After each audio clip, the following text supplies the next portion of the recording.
Fala galera, tudo bem? Olha eu aqui de novo, mais uma vez, infelizmente distante, né? Por mais usando a internet que tem nos ajudado muito a nos aproximar, a trocar uma ideia sobre a palavra de Deus e aprender um pouco mais. Hoje a gente vai falar sobre Daniel, mais uma vez. Lá em Daniel, capítulo 6, versículo 1, diz assim que o rei Dário elegeu 120 governadores e 3 supervisores para serem chefe desses 120 governadores. Daniel era um desses 3 supervisores. Só que Daniel fazia o trabalho dele tão bem feito, com tanto amor, com tanta excelência, que o rei começou a pensar e começou a falar também que queria que Daniel fosse um chefe geral, como se fosse um vice-rei, trazendo para os dias de hoje um vice-presidente, como se o rei fosse o presidente. Então, depois do rei, só seria Daniel, né? Ele seria o segundo homem mais importante do reino. Só que aí, os outros supervisores e os outros governadores começaram a rejeitar Daniel por conta disso. Ele não fez nada de errado, só fez o trabalho dele bem feito, começou a sofrer rejeição e começou a ter problema nos relacionamentos com os colegas de trabalho dele e com essas pessoas que eram do convívio dele. E quantas vezes isso não acontece com a gente? Quantas vezes eu e você já não fomos rejeitados só por ser nós mesmos, sem fazer nada de mal para ninguém? Quantas vezes nós não temos problemas nos nossos relacionamentos no dia a dia, muitas das vezes sem fazer nada de errado? Meu relacionamento com os meus pais ou com a pessoa que é responsável por mim não é bom e ele simplesmente não é bom, eu não faço nada de errado, não provoco, e às vezes acontece, né? Às vezes a gente sofre rejeição, infelizmente, né? Às vezes a gente tem problema de relacionamento, mas hoje a gente vai aprender a lidar com a rejeição e com os problemas de relacionamento. Aí lá no verso 6, do 6 ao 9, diz assim que a rejeição, a inveja, o que eles sentiam por Daniel era tão grande que eles procuraram de todas as formas algum meio de incriminar Daniel, de forjar alguma coisa contra ele, e não acharam nada, porque ele era um cara que fazia tudo com excelência. E eles tiveram a ideia de convencer o rei a emitir um decreto, e esse decreto dizia mais ou menos assim, que durante 30 dias ninguém podia adorar nenhum deus, a não ser que fosse uma adoração direta ao rei, né? Então, Daniel ficaria proibido de adorar a Deus. Só que lá no verso 10, fala sobre o posicionamento de Daniel. Qual foi o posicionamento dele? Os caras foram lá, emitiram um decreto, proibindo ele de adorar a Deus. Ele pegou, a Bíblia diz assim que ele foi para a casa dele, subiu para o andar de cima, abriu as janelas e começou a orar, e orou 3 vezes no dia, como ele sempre fazia, né? Ele não esperou a bomba estourar para começar a orar, ele sempre fazia isso, continuou orando 3 vezes ao dia.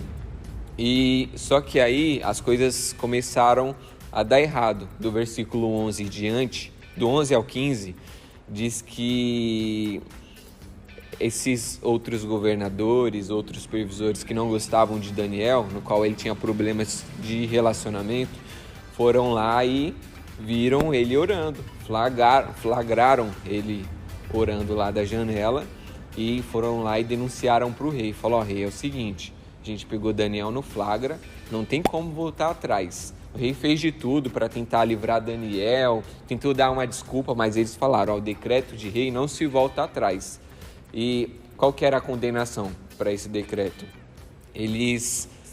Todo aquele que descumprisse o decreto seria jogado na cova dos leões para morrer, né? Então, infelizmente, no verso 16, foi que tudo parecia ter acabado para Daniel. Os caras foram lá na casa dele, pegaram ele e jogaram ele na cova do leão.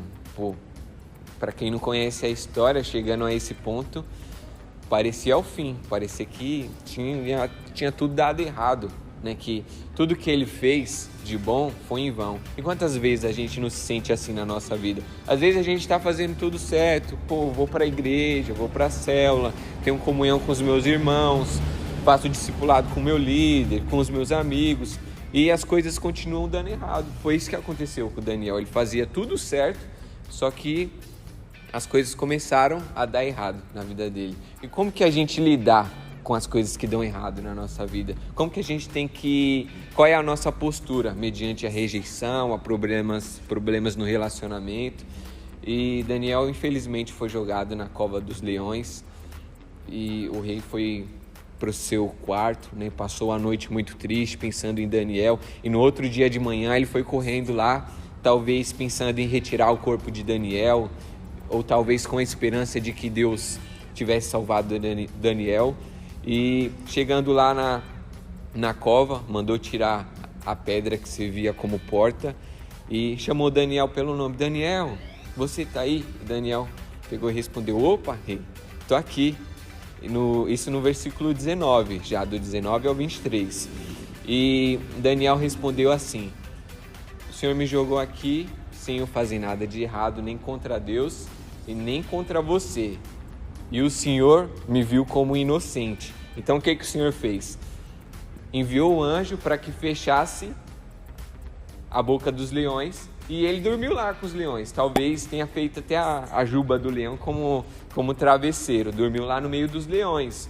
E lá no verso 23 também fala que ele foi livrado da morte porque ele confiou em Deus. Então, se a gente confiar em Deus, mesmo em meio à rejeição, problema de relacionamento, dificuldade, mesmo quando parecer que está dando tudo errado, eu sei que muitos talvez estejam passando por conta da situação geral que a gente está vivendo hoje, de pandemia, desemprego, medo, insegurança, enfermidade, mas que sejamos como Daniel, né, que não teve medo, confiou em Deus, mesmo quando tudo parecia estar perdido, e o Senhor livrou ele no final, né? O Senhor livrou ele da cova dos leões e muitos puderam ver. E tem mais ainda, no verso 25, para fechar com chave de ouro, além dessa grande vitória de ter sido livrado pelo Senhor, o rei emitiu um novo decreto, que agora todos os povos e todas as nações deveriam temer e reverenciar o Deus de Daniel. Então a dificuldade, gente, que a gente passa na nossa vida, seja ela qual for, é para que o nome do Senhor seja engrandecido, para que as pessoas vejam e para que a gente veja o quão o Senhor pode nos livrar daquela dificuldade.